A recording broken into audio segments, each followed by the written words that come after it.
별이 빛나는 밤에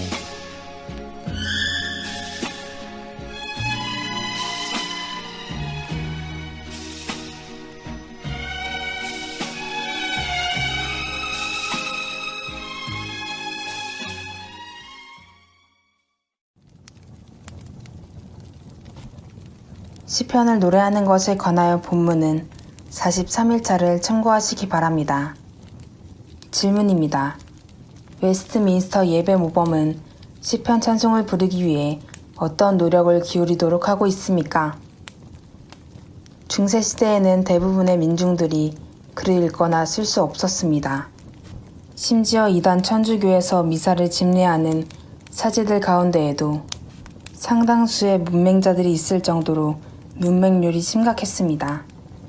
그러나 교회들은 성경을 읽기 위해 그를 깨우치도록 하는 일에 많은 관심과 노력을 기울였는데 바로 그러한 바탕 가운데서 성경의 시편으로 노래하는 시편 찬송에 있어서도 글을 읽을 수 있는 능력이 중요했습니다. 그런데 웨스트민스터 예배 모범이 작성되던 시기에 잉글랜드와 스코틀랜드 그리고 아일랜드 지역 또한 여전히 문맹률이 높은 편에 속하는 상황이었기에 이에 대한 지속적인 관심과 대응이 요구되었습니다. 하지만 당장의 공중 예배와 가정에서의 예배 가운데 시편 찬송을 부르는 데 따르는 문제에 대한 대책으로 시편 찬송의 가사를 한 줄씩 선창자가 읽어주면 이에 따라 회중이 다 함께 찬송하는 방식으로 시편 찬송을 부르도록 했습니다. 회중 가운데 대부분이 글 읽기를 할 수 없는 상황을 위해 목사나 혹은 다른 당회원이 지명한 적당한 사람이 노래할 시편 가사를 한 줄 한 줄 앞서 읽어주도록 한다는 웨스트민스터 예배 모범의 문구는 바로 그러한 형편과 대처를 언급한 것입니다. 이처럼 웨스트민스터 예배 모범은 시편 찬송을 예배 때에 부르도록 하라고만 한 것이 아니라 실제적인 대안과 대책을 제시하는 것에도 많은 관심을 기울여 논의한 가운데서 작성된 것이라는 사실을 알 수가 있습니다. 해설 구약시대와 신약시대 그리고 주 1세기의 교회들에서 모두 시편 찬송이 예배 때에 사용되었음에도 불구하고 이미 이른 시기에서부터 시편 찬송 외에 다른 찬송이 사용되기 시작했습니다. 대표적으로 4세기에 이미 암브로시오에 의해 많은 성가들이 작사, 작곡되었는데 테데움이 가장 대표적인 곡입니다.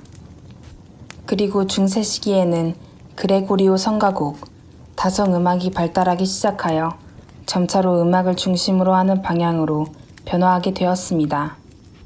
그러나 점차 중세 시기의 후반으로 갈수록 이단 천주교의 미사 때에 부르는 찬송은 사제들이 부를 수 있는 것으로 한정되었고 회중은 부르지 못하게 되었는데 이러한 현상이 결국 교회 음악의 세속화를 불러오게 되었습니다. 대부분의 회중이 알아들을 수 없는 라틴어로 사제들이 부르는 미사 음악은 자연스럽게 회중들이 별도로 부르는 무분별한 세속음악의 사용과 찬양으로 이어지게 된 것입니다.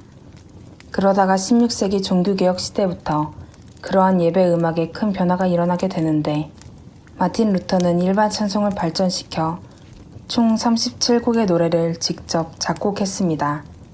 그러므로 독일 지역에서는 라틴어로 된 찬송가가 아니라 모든 회중들이 쉽게 따라 부를 수 있는 독일어로 된 코랄 형태의 회중곡으로 부르게 된 것입니다. 이후로 독일 지역에서는 경건주의 풍토 가운데 독일어로 된 코랄 찬송가의 보급이 널리 확산되었습니다. 반면에 칼뱅은 일찍부터 시편 찬송을 다시 살려내는 데에 집중했으니 1562년에 칼뱅은 제네바 시편 찬송을 동료들과 함께 최종판으로 완성하여 제네바를 비롯한 여러 교회들에서 사용하였습니다. 이것이 존 낙스에게 영향을 주어 스코틀랜드 교회에서 시편 찬송이 널리 사용되도록 했고 그러한 배경 가운데서 웨스트민스터 예배 모범에서 시편 찬송을 공중 예배와 가정 예배에서 부를 마땅한 의무로 소개하기에 이른 것입니다. 이는 칼뱅과 이후의 장로교도들의 기본적인 신학에 바탕을 두고 있는 것인데 장로교회의 예배에서 중요한 것은 하나님의 말씀인 성경이기 때문입니다. 그러므로 성경을 중심으로 둔 장로교회 예배에 사용되는 노래 또한 하나님의 말씀인 성경에서 시편으로 부르라고 명하신 것에 근거하여야 한다고 보았으며, 하나님의 말씀인 시편으로 노래하는 시편 찬송이야말로 예배에 합당한 노래로 보는 것입니다. 바로 그러한 맥락 가운데서 웨스트민스터 예배 모범은 시편 찬송을 부를 때에 유의할 점으로 목소리는 곡조에 맞추어 엄숙하게 내도록 한다. 그러나 가장 주의하여 살펴야만 하는 것은 가사에 대한 이해와 함께 노래하는 것이니 마음 가운데 은혜를 더하여 주님께로 향하는 멜로디를 만드는 것이다라고 설명하고 있습니다. 한편 웨스트민스터 예배 모범에서 시편 찬송에 관련된 언급인 시편을 노래하는 것에 관하여라는 소제목은 전체적인 예배의 요소들에 관한 배열 가운데 있지 않고 전체 예배 모범의 순서 마지막에 배열되어 다루고 있는 것을 볼 수 있습니다. 실제적인 예배의 순서로 보면 공적인 말씀 낭독과 설교 전 기도의 순서 사이에 위치해야 할 시편 찬송에 관한 언급을 맨 마지막에 다루고 있는 것입니다.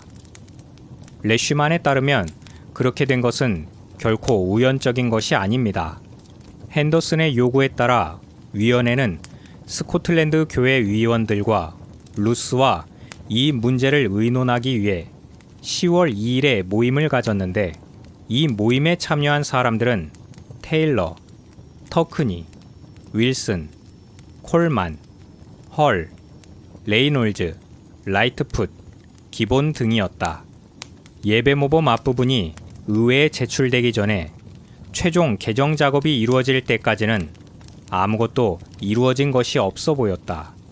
라이트풋은 그때 시편송에 대한 제목은 없었다고 말했다. 여러 번 재청한 뒤에 그가 그것을 삽입했다고 한다고 설명하는데, 심지어 공식적인 성경이 아닌 운율에 맞춘 의역의 시편송은 불법이다라고 생각한 사람도 있었다고 당시의 상황을 설명하고 있어서 왜 시편을 노래하는 것에 관한 주제를 예배 모범 마지막에 들어가게 했는지를 유추할 수 있게 합니다.